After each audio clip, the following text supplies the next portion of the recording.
the reason why people cannot handle the truth is because for so many, literally centuries, there have been those who have tried to hold the truth of God's creation, of the true nature of spiritual warfare, of fallen angels, of holy angels, of who the real God is versus who the usurper of the, or would be a usurper of the authority in the universe, Satan, i.e. Lucifer is. And so if you will, the secrets that have been so freely known to the ancients are so hidden from the modern day mind, and that's why we have to go and dig out these different things that basically portend a very dangerous and dire future.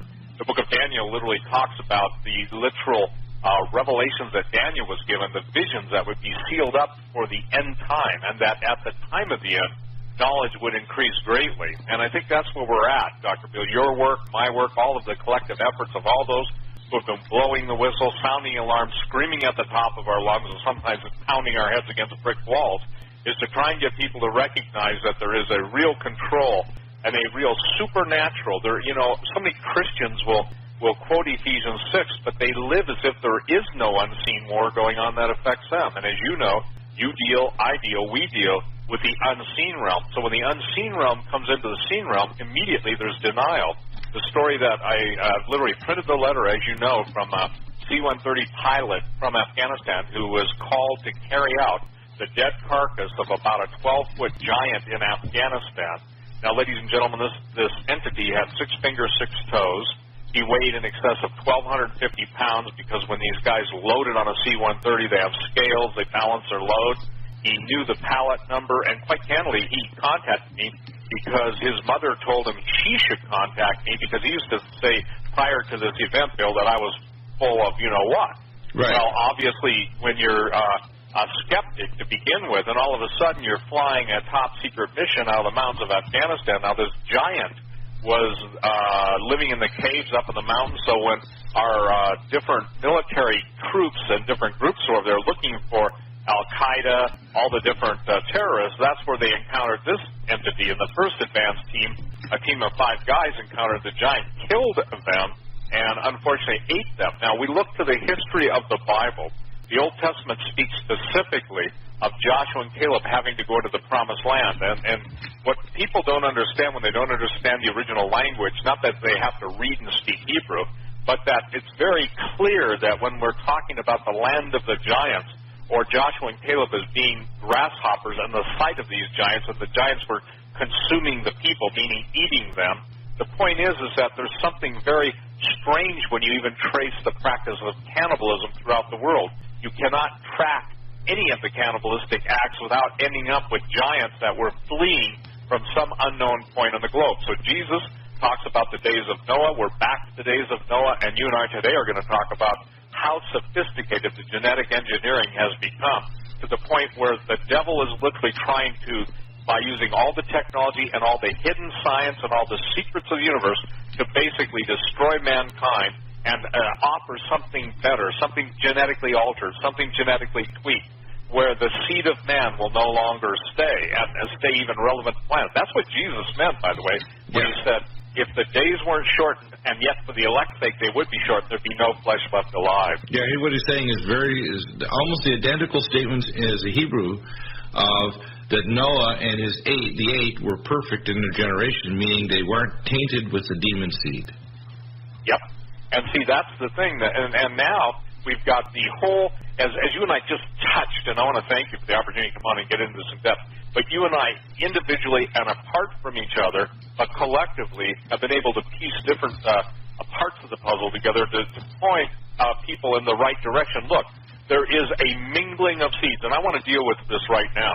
When you're dealing with a reference Bible, what you're dealing with is an understanding that has been pretty much, how should I say this, interpolated by whoever put up the money for the Schofield's Reference Bible. It was not the sons of Seth marrying the daughters of Cain that produced the giants. People would only have to know the basics of Genesis, that everything that God created was good, and it was after its kind. Right. In other words, God did not allow interspecies mingling. The angels that kept not their first estate, in Jude, it says they didn't stay where they created a state, but they were basically, they introduced themselves, they injected, if you will, themselves into the human genome and the human seed with the idea of destroying the human seed so that the promised Redeemer of Genesis 3:15 could not come through the seed of man. Obviously, Satan gets rid of men, there's no Redeemer, and then he can say, God's a liar. Well, the same thing holds true with all the genetic engineering and what's called the transhuman experimentation going on. Transhumanism is another fancy way of saying the end of man, and we'll build something better in its place. And you could call it replacement man, or you could call it replacement demons. Over the years, I have talked some of the most deep-cover double agents. I've talked to generals. I've talked to everybody. Now, I want to make something clear. It's not what I know. It's who I know. And in a multitude of counselors, there is wisdom, but also in the mouth of 2 or 3 witnesses, that you've got to have an agreement. So I will not go with something unless I can get agreement from different sources unknown to each other, and then I put it out there. You know, as a watchman, Bill, as I'm a watchman, we're not responsible for the people's reaction to what we tell them. They're responsible to take what we tell them to God, and I got to tell you something. I think a lot of people come at you, come at me, and come at the others that are warning to try and take their anger out on us because they don't want to deal with what we're telling them. Well, the problem is that in the past you could be ignorant and it wouldn't necessarily affect yourself necessarily right away, or your family or your nation, but I consider the willful ignorance of the public now as a form of toxic danger to their family, their nation, and all of humanity, because now we have to wake up. We have to wake up to what's going on. Give you an example. We talked about this before the show. The issue of the blue blood. Explain what the blue blood means and what was, how it ties in with these creatures and what it ties in with the, quote, the royalty down through Europe. And, of course, high-level Masons, and we need to understand this, the Masons and the Satanists run this world, literally are going through sex magic ritual and human sacrifice and others, and this is not made up. I mean, I remember one day I was working in an emergency department, and we had a young person who was strung up on piano wires hanging on a tree on Halloween Eve, and he was not only disemboweled, but various parts of his body were removed surgically. It looked like a surgeon's electroscalpel, and his heart was cut out. Well, this happens. People say it doesn't happen. Well, guess what? I was down there in the trenches seeing these things.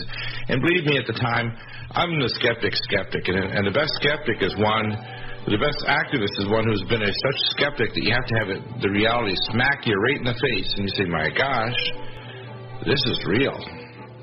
And I'm sure you're skeptical, too. That's what drives you so much, because you just say, people, you need to wake up. This isn't made up out there. Weird things are happening in your world. Steve, I'd like you to continue. The story of how this book came about, of course, is a long journey, looking at the whole issue of giants. Let's go back and talk about the genesis, because it's not just a novel. It's based literally on facts. Well, it is based on fact. I would encourage everyone. Genesis 6 is probably the most amazing scripture. First of all, let me make some things clear. The giants that were born of the union between fallen angels who can size themselves to the size of men in all the realms. It was the giants. The giants are not the fallen angels, okay? The fallen angels are the father. The giants are the progeny or the offspring. The thing is that people don't realize that the Bible specifically talks about the giants being present before the flood and after the flood, i.e. Goliath and his brothers, 6 fingers, 6 toes, Og, king of Bashan. Some people say he was 18 feet tall. These are real historic figures, and what happens is that I tell people, Dr. Bill, it's not what you see above the ground in places like the Giza Plateau or Angkor Wat or any of the big temple sites throughout the world. It's under those areas that the real history is. And so many of these giants literally went into a form of stasis or stasis, in other words, suspended animation. That you and I were talking about the fact that men have to release these things. Jesus was really specific when the authority that he gave to mankind, that mankind surrendered to Satan in the garden, that restored authority. As you're probably aware, there's 2 words in Greek for authority and power. The authority is exousia. Some people pronounce it exousia. and the power is dynamite or dunamis. Well, the thing is that what people don't understand is that in the old days, in order to take control over these entities, the children of Israel literally had to have God on their side, because you're taking on things that history records, some of them up to 36 feet tall. And they're very real. Some of these reports go right back even to the last 1,000 years of history. It's not something that is... well, how about the last 3 years of history? Exactly, yeah, exactly. And so the fact is, when we see these documentations, and we've had Jonathan Gray on many times, it's been in ancient times, it's been before the time of Yeshua HaMashiach, Jesus Christ, it's been after, and it's recent.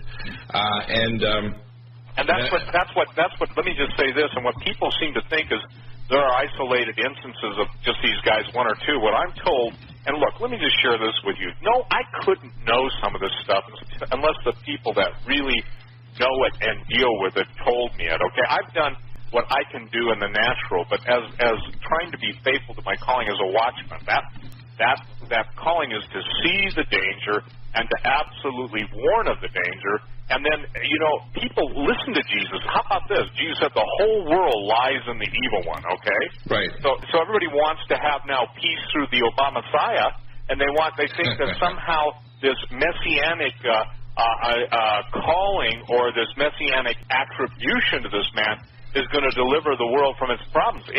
Listen, the world's problems go beyond financial. I deal with the financial. I deal with all that stuff. Biowarfare, all the stuff that I've tried to zero in on all the years. But the biggest thing and the most critical thing is what happens when the unseen world comes crashing in to everyone's, how should I say this, fantasy virtual world, and they find out that the evil that they've only imagined or seen on the screen is now in their backyard. Yeah, in other words, more real and more evil and more powerful than the trilogy of The Ring or one of their darkest movies that they've seen that they thought was just a fantasy. Absolutely, and see, that's where the intelligence community has leaked a lot of the truth. They put it into science fiction format, so if quote, anybody were to leak it, someone would automatically associate it with basically, that's just like that movie. I know, I've heard it a million times. No exaggeration. Yeah, I know. What's interesting is that I'm sure you've been a skeptic, and when I started working with CCOM, for example, and U.S. Space Command, I didn't want to know this stuff. I bumped into it because I worked in the emergency department. I worked with the government and military. I worked on these weird projects, and I ran into it. And people say, didn't you have security clearance? No, I was a doctor, And the thing that was interesting is because it wasn't compartmentalized, over time, my information, in a sense, became more valuable to them than their little compartmentalized information on one very deep area but very narrow than they were giving me. So I'm sure you find the same thing. People want to know the big picture, and then they get freaked out when they realize the full extent of what's really going on, whether it's a weird project or technology, or what the real origin and basis of the super soldier program is, for example. Absolutely, and here's something that's interesting. Probably, in my opinion, the most brilliantly gifted woman who has understanding of this stuff from the Lord is a lady named Sue Bradley. She writes for Tom Horn's Raiders News Network. I've got her. Oh, yeah. Tom's been on regularly, and, of course, Lynn Marzulli is on as well, yeah. Yeah, but let me share this with you. Sue has basically just recently given probably one of the best three-part series. The first part was up the other day, and I talked to Sue, and we're emailing back and forth, but here's the thing. I know from my experience, and I'm talking personal experience, one-on-one, meetings with different people from around the world, and I mean that literally, that the number one search and goal and quest is to get the ancient technology primary weapon systems, okay? Right. Now, when you and I read about, the ancient myths or the mythological wars and the Mahabharata or the Bhagavad Gita or any of the Vedic texts of India and nuclear war and all this stuff, people just think, hey. Yeah, they're making it up. Like, for example, Neuschwabenland is a good example with the Nazis down in Antarctica. And this is a perfect example of why the heck were the Nazis during the war and before the war down in Antarctica building underground and under ice bases in Antarctica. What is this? It's not I deal with that, and people don't understand this. If they go to my website, anybody who doubts Neuschwabenland, that doubts this, most people don't get it, that there was a war going on in the South Atlantic between the Nazis and the U.S. military until they came to a truce. And one of the things that brought the truce on, kind of I'd say this, a very unusual truce,